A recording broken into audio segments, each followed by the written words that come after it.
नमस्कार दोस्तों, हर्षित द्विवेदी एजुकेशन द्वारा बनाया और एक वीडियो में आपका स्वागत है। मेरा नाम है विनीत सागर। आज हम डिस्कस करेंगे एक important topic, green energy projects threaten the great Indian bustard. देखिए, ग्रेट इंडियन बस्टर्ड के बारे में आपने सुना होगा, one of the heaviest flying birds है। एक टाइम पे ग्रेट इंडियन बस्टर्ड को नेशनल बर्ड बनाने का प्लान चल रहा था, फिर वो चेंज होकर पीको को बना दिया, वो अलग बात है। अब देखिए, ग्रेट इंडियन बस्टर्ड सबसे ज़्यादा दिखता है आपको गुजरात में और राजस्थान में। राजस्थान में एक डेजर्ट नेशनल पार्क भी है जहां इनको कंजर्व किया जाता है। ठीक है।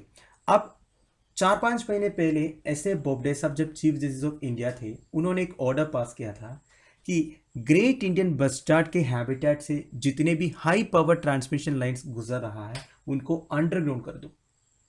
उन्होंने ऐसा क्यों बोला? क्योंकि एक रिपोर्ट आया था कि ग्रेट इंडियन बस्टर्ड का डेथ हो जा रहा है इन हाई पावर ट्रांसमिशन लाइंस में कोलेड होके। तो बाद में ये पता चला ये जितने भी हाई पावर ट्रांसमिशन लाइंस है ना दोस्तों, ये सारे ग्रीन एनर्जी प्रोजेक्ट्स के हैं। मतलब गुजरात और राजस्थान में जितने ग्रीन एनर्जी प्रोजेक्ट्स हैं, जब मैं ग्रीन एनर्जी प्रोजेक्ट्स बोल रहा हूं उसमें विंड मिल्स आता है, सोलर एनर्जी वाले जो प्रोजेक्ट्स है वो आता है। तो इलेक्ट्रिसिटी जनरेट होके उसको ट्रांसमिट करने के लिए जो high power transmission lines setup किया है, लेआउट किया है, उन्हीं में इनका कोलिशन हो रहा है। इसलिए ऐसा एक हेडिंग है, green energy projects threaten the great Indian bustard. मतलब ग्रीन एनर्जी प्रोजेक्ट्स के लिए जितने high power transmission lines layout किया है उसी में इनका कोलिशन हो रहा है। वैसे भी ये ग्रेट इंडियन बस्टर्ड का जो कंजर्वेशन स्टेटस है या कैटेगरी है वो एंडेंजर्ड में आता है, तो इसको कंजर्व करना वेरी इंपॉर्टेंट है। ठीक है। देखिए क्या लिखा है, on April 19 AC passed an order directing all the existing and future transmission lines. इसमें लिखा है existing and future transmission lines in priority and potential areas. जब मैं प्रायोरिटी एंड पोटेंशियल एरियाज बोल रहा हूं, ये वही एरिया से जहां ग्रेट इंडियन बस्टर्ड्स का पॉपुलेशन है, वहां जहां ज्यादा है। ठीक है। अब देखिए, further where found feasible laying such lines underground is to be undertaken within a period of 1 year. उन्होंने ये बोला था 1 साल के अंदर आप जितना हो सकता है वो सबको अंडरग्राउंड कर दो। राइट। अब देखिए, पर गवर्नमेंट ने और जो रेस्पोंडेंट्स हैं उन्होंने ये बोला laying of high voltage line underground is not technically feasible. ये फीसिबल नहीं है। क्यों नहीं है? एक तो हाई कॉस्ट लगता है, दूसरा अगर कोई केबल खराब हो गया, क्योंकि ये काफ़ी डिस्टेंस में लेआउट करना पड़ेगा, अगर कोई केबल खराब हो गया उसको रिपेयर करने के लिए बहुत टाइम लग जाएगा। एंड जो केबल है अंडरग्राउंड बिछाने के लिए कुछ स्पेशल केबल्स चाहिए, उसकी नॉन अवेलेबिलिटी है। एंड नंबर ऑफ जॉइंट्स भी इंक्रीज होगा जैसे जैसे लेंथ बढ़ जाएंगे लाइंस का। तो ये सब प्रॉब्लम बोला था, पर एज ऑफ नाउ ऐसा एक ऑर्डर है सुप्रीम कोर्ट का। अब दोस्तों, ग्रेट इंडियन बस्टर्ड को देखो आप इस फोटो में। आप लोगों में से काफ़ी लोग ग्रेट इंडियन बस्टर्ड को देखा होगा, जो राजस्थान गुजरात से है और महाराष्ट्र में भी दिखता है ये। According to the latest population assessment, सबसे ज़्यादा population of great Indian bustard Rajasthan के थार एरिया में है। और राजस्थान में एक डेजर्ट नेशनल पार्क है जहाँ 170 ग्रेट इंडियन बस्टर्ड है। ये डेजर्ट नेशनल पार्क के बारे में लास्ट ईयर प्रीलिम्स में एक क्वेश्चन भी पूछा था। ये ध्यान दीजिएगा, ये 2 डिस्ट्रिक्ट में फैला हुआ है। ठीक है, जैसलमेर और Jodhpur. Fine on mortalities in 2017 to 18 following electrocution. तो यही बात है दोस्तों, हर साल में 4 से 5 ग्रेट इंडियन बस्टर्ड जो है हाई पावर ट्रांसमिशन लाइंस में कोलॉइड हो जा रहा है। और अभी केवल 5 ब्रीडिंग सेट्स बचा हुआ है ग्रेट इंडियन बस्टर्ड्स का। तो बेसिकली इनकी लाइफ जो है थ्रेटन में है, ये एंडेंजर्ड कैटेगरी में है।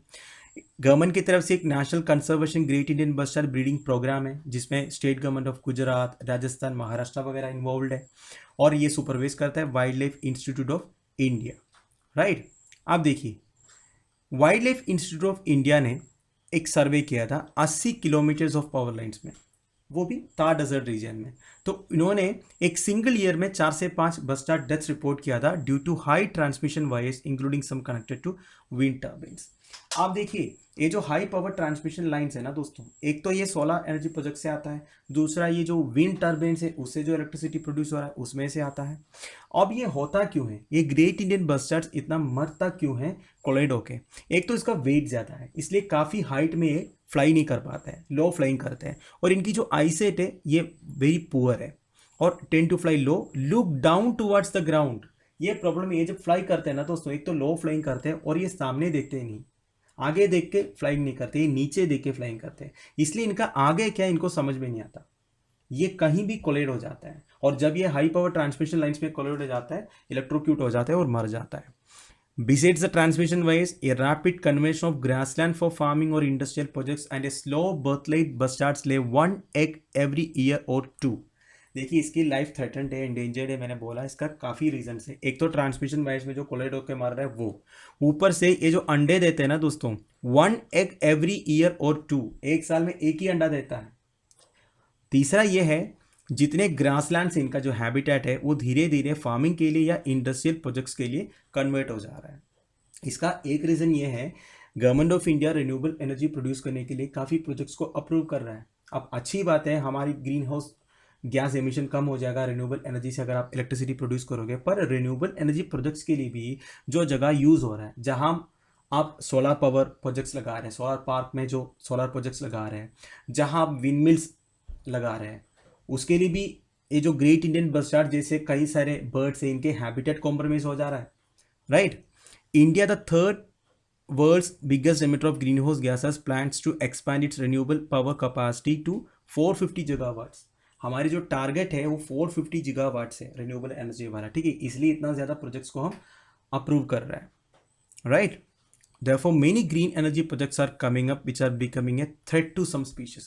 काफ़ी सारे स्पीशीज जो है थ्रेट में है इस तरह की ग्रीन एनर्जी प्रोजेक्ट्स की वजह से, राइट। आप देखिए केवल ग्रीन एनर्जी प्रोजेक्ट्स को ही हम दोष नहीं दे सकते, पर ऐसा एक आर्टिकल आया है न्यूज़पेपर में कि ग्रीन एनर्जी प्रोजेक्ट्स भी इस तरह की जो बर्ड्स की लाइफ को थ्रेटन कर रहा है, इसलिए मैं ये बोल रहा हूँ, ठीक है। काफ़ी सारे पॉइंट्स मैंने बोला जो इंपॉर्टेंट है, आप नोट करके रख दीजिएगा। अब देखिए दोस्तों और कुछ डिटेल्स है ग्रेट इंडियन बस्टार्ड के बारे में।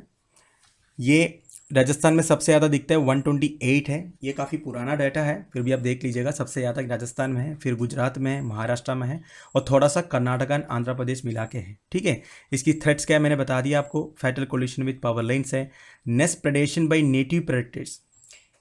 इनकी जो नेस्ट है, ये जो लोकल्स में जो प्रेडेटर्स रहते हैं जैसे फॉक्स हो गया, मंगूस हो गया, कौआ हो गया, मॉनिटर लिजार्ड हो गया, ये सब आके खाते हैं इसके नेस्ट में, अंडे भी खा लेते हैं, ठीक है। और पाकिस्तान में जो हंटिंग हो जा रहा है, पाकिस्तान में क्या है ना, कोई ठीक से कंजर्वेशन नहीं होता, उधर इसका हंटिंग भी होता है। इंडिया में तो नहीं होता, इंडिया में प्रॉपरली ये कंजर्व्ड है।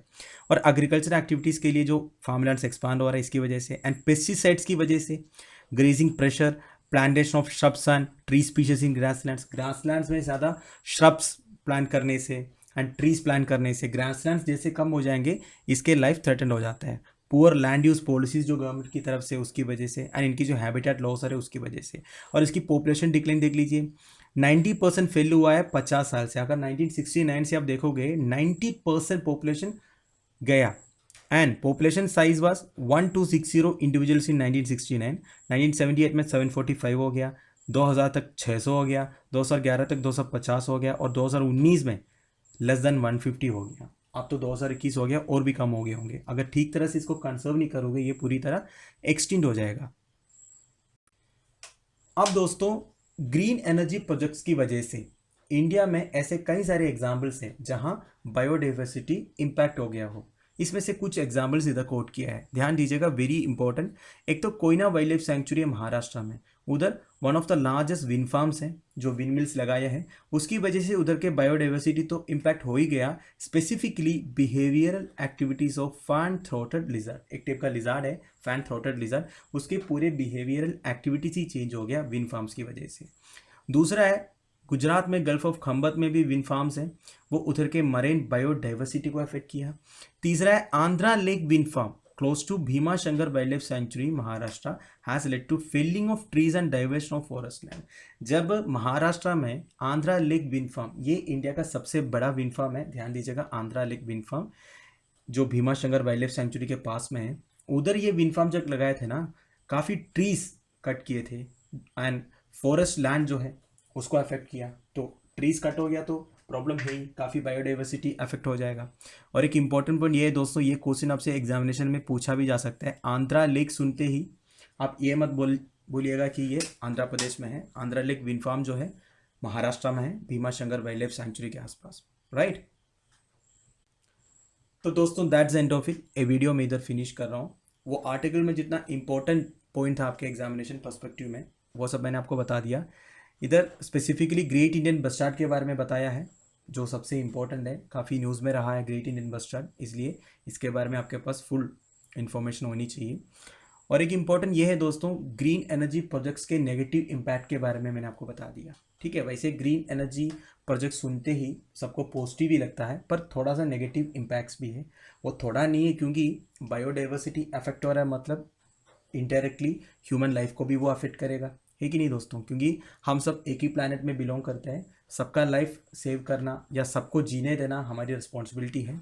तो कुछ भी चीज़ का पॉजिटिव एंड नेगेटिव होता है, तो आपके आंसर राइटिंग में वो आप इनकॉर्पोरेट कर सकते हो कि जो ग्रीन एनर्जी प्रोजेक्ट्स होते हैं गवर्नमेंट की तरफ से रिन्यूएबल एनर्जी का टारगेट अचीव करने के लिए, उसका नेगेटिव इम्पैक्ट्स भी है, वो सब आप कोट कर सकते हो। सो आप लोगों की वैल्यूबल सजेशंस एंड कमेंट्स आप मुझे बता दीजिएगा। छोटा सा वीडियो था ये। इस आर्टिकल आपको harshitdwedi.com वेबसाइट में मिल जाएगा। आप मेजर पॉइंट्स जो है, जो मैंने बताया उससे भी ज़्यादा पॉइंट्स मैं इधर लिखा हूँ, नोट कीजिएगा। Thank you for watching, bye bye, have a nice day.